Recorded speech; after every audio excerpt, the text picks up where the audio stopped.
Aquí saludamos a Enrique Villanueva, que es, bueno, parte del equipo que pues no salió de vacaciones, ¿verdad? Nos quedamos a disfrutar de la Ciudad de México. A disfrutar de la Ciudad de México y a informarle al público. Del ¿no? frío, del tráfico y a informarle. ¿Cómo estás, Héctor? Qué gusto saludarte. ¿Cómo Bien, te la pasaste? ¿qué tal? Muy bien, ¿tú? Bien, bien, bien. Tranquilo, tranquilo ahí con la familia. Y miren, pues ya llegó esta semana en donde los medios de comunicación nos dedicamos a cerrar el año. Ya hay muchas empresas, muchos sectores que bajaron la cortina por ahí de principios de diciembre o finales de noviembre. Y hoy lo que yo les traigo es la reflexión que podemos hacer todos allá en casa de lo que no debemos repetir de este 2022.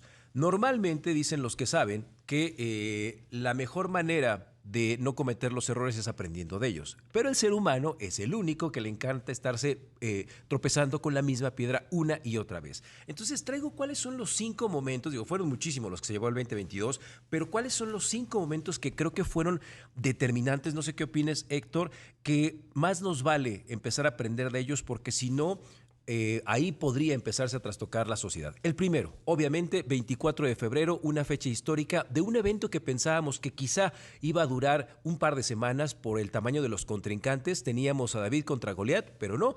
Todavía a más de 300 días el conflicto entre Ucrania y Rusia sigue dando de qué hablar. Más de 240,000 muertos.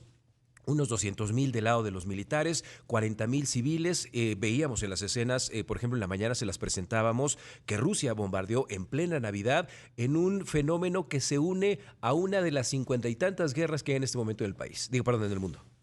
Sí, terrible. Una invasión que veíamos cuando ocurrió en febrero pasado, a finales que inició del febrero pasado.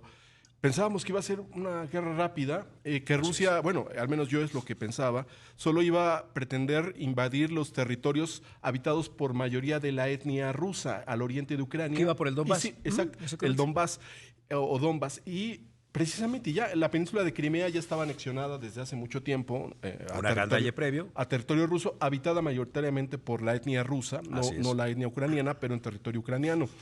Pero no, es una guerra que cuando lo ves, interminable, interminable, interminable, interminable, y bien a bien no sabemos cuándo va a concluir. Y es que justamente es eso, el tamaño tan grande que tiene el opositor, en este caso Rusia, hace imposible que te puedas adentrar a una zona tan precisa con datos tan quirúrgicos como lo es Ucrania, ¿no? Les han venido ganando justo en ese territorio, en no cometer errores, en darles justamente donde les duele, en los territorios, en el clima que no les favorece. Bueno, ¿te acuerdas cuando empezábamos el conflicto que decíamos, el gran problema que va a tener Rusia es que les viene el invierno, les viene la época fría? Bueno, ya se fue, ya llegó, ya se fue. Mejor dicho, no. Estaban pasando por el invierno, iba a venir la época en los deshielos, en donde se llama, ahorita les digo cómo se llama esa época, en donde todo es un lodazal entre nieve, medio. Sí, sí, claro, se derrite el hielo. Rasputitsa se llama. Y es complicado para las tropas, ¿no? Ya pasó eso, pasó un año, y bueno, perdón, va a pasar un año y estamos ahí aprendiendo de este conflicto que no sabemos. Ya Vladimir Putin hizo una declaración, estamos dispuestos a negociar, pero ojo, eso ha dicho desde el primer día, pero quiere negociar bajo sus circunstancias y obviamente pues Zelensky no quiere. El segundo momento que veo, de repente se nos puede llegar a olvidar, sucedió el 5 de marzo. Y eso, no sé qué opinas tú, Héctor, a mí me impactó por la crudeza de las imágenes y sobre todo por el ambiente en donde se determinó. 5 de marzo, en la noche, después de un partido entre Querétaro y Atlas, lo que ocurrió en el Corregidora. Sí, este enfrentamiento, ¿no? Que dicen que estuvo premeditado y que fue realmente una incursión del crimen organizado en el estadio, premeditada. No sé, por algún tinte político contra el gobierno de Querétaro, contra los dueños de los equipos, no se sabe bien a bien. Pero fue un acto terrible, que habíamos heridos ahí por todos lados, ¿no? La hazaña. Y yo creo que, no sé qué opinas, Héctor, pero yo me quedo con la hazaña de cómo estaban atacándose entre ellos y, bueno, las personas que estaban ahí ya totalmente inconscientes, ¿no? Sí, se habla que fue un grupo bien organizado, traían radios para comunicarse entre ellos y para hacer este ataque a los aficionados reales en el estadio de Querétaro. Primeramente se dijo por algunos columnistas de deportes que habría habido muertos, después las autoridades no confirmaron tal situación, pero fue un hecho que por supuesto enciende las alarmas, sobre todo en un país donde el crimen organizado ha ganado terreno. Y porque al fin y al cabo, si hacemos un análisis de quiénes fueron los detenidos, fue la población común.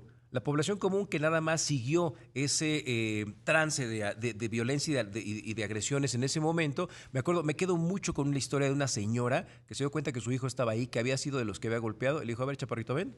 Vamos, y lo agarró a cachetadas. Y además lo llevó a la autoridad. Sí, eso no se hace y creo que eso es lo que se puede llegar a rescatar, pero ojalá no dejemos que el crimen organizado empiece. Lo que sigue es, desafortunado, ¿no? Lo que pasó el 9 de abril, este cúmulo de declaraciones, cúmulo de historias, el caso de Devani en Monterrey. Sí, que causó mucha expectación, ¿no? Sigue. Y que también enciende las alarmas sobre los feminicidios, ¿no? Sobre estos hechos terribles, ¿no? Ataques contra mujeres, ¿no? Que es un tema irresuelto en México que también va en aumento, ¿no?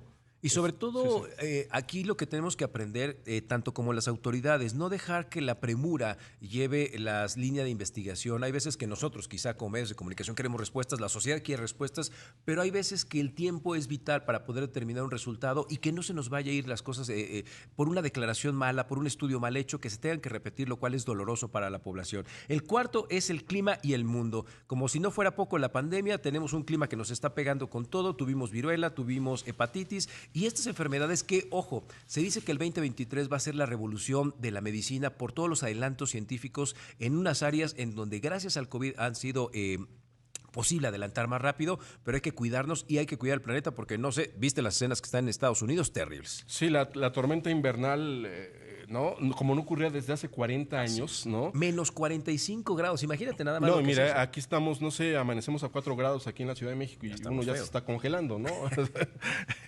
No, terrible ese, y es que el tema del cambio climático es digno del análisis, digno del estudio y también de hacer perspectivas serias, porque si se eleva el nivel del mar del océano, esto va a inundar importantes zonas del planeta.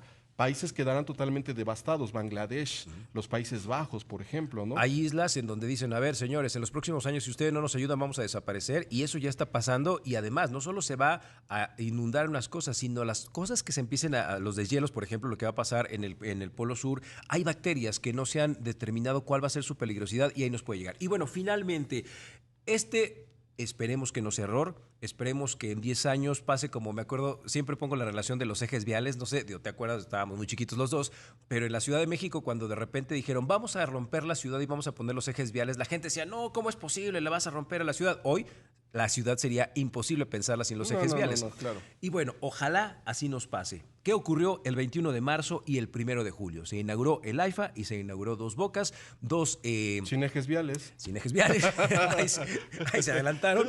Dos obras emblemáticas que hasta el momento pues se están quedando emblemáticas en el papel. Nombre, exactamente. Quiero pensar que tú y yo en 10 años, si todavía andamos por acá, digamos, híjole, ¿te acuerdas cómo criticábamos? Y es una fregonería. Oye, hablando de lo que decía los ejes viales y el aeropuerto Felipe Ángeles, ahí en circuito interior, entre La Raza y el aeropuerto Benito Juárez, hay una vialidad que cruza que es Gran Canal. Así que están haciendo ahí huele delicioso. Están haciendo una obra vial porque esa avenida Gran Canal la van a utilizar como vía rápida, entre comillas, hacia el AIFA. Entonces, si usted vive en la Ciudad de México y transita por circuito interior Río Consulado a la altura de Gran Canal, por los dos sentidos, que están haciendo los puentes, poniendo las columnas, bueno, es un caos tremendo, ¿no? Pero bueno, aquí primero hicieron el aeropuerto y después el eje vial o la vía rápida, pero pues esperemos que las obras insignia de este gobierno pues funcionen en algún momento. Ojalá y que dé los resultados. Vamos a ver, mira, hasta el propio ex gabinete, ¿no? Dice, híjole, creo que fue uno de nuestros grandes errores. Ojalá y se logre capitalizar, ojalá ellos tengan información que nosotros no tengamos. Y miren, al final nosotros queremos que a México le vaya bien, que estas obras sean emblemáticas y de verdad para este 2023 hay que unirnos mexicanos porque si no, esto no va a funcionar. Recuerden que las mejores sociedades no son las que tienen a los mejores gobernantes, es lo que tienen mejores ciudadanos. Yo creo que si aquí hubiera venido Churchill con el tipo de sociedad que tenemos, dudo que Churchill hubiera pasado a la historia. Entonces hay que ponernos las pilas entre nosotros. Sí, hay que ser proactivos, hay que discernir y pensar, ¿no? Porque esto de creer verdades absolutas no funciona, ¿no? ¿Y qué creen? Ya nos tomaron la medida, saben que somos bien desorganizados, entonces en tanto sigamos así, híjole, mejor hay que unirnos mexicanos. Héctor, perfecto. Feliz año. Igual, feliz año. Bueno, vamos a estar aquí, ¿verdad? Todavía el próximo lunes. Pero bueno, yo ya no te veo hasta el próximo año. No, el lunes nos vamos a ver aquí. Sí, pero el próximo año. Claro que sí, Enrique Villanueva. Pues aquí nos vamos a estar viendo. Tú vas a seguir en la mañana en Imagen Televisión. Aquí andamos, ahí lo esperamos a las 5:45. Despiértese con nosotros.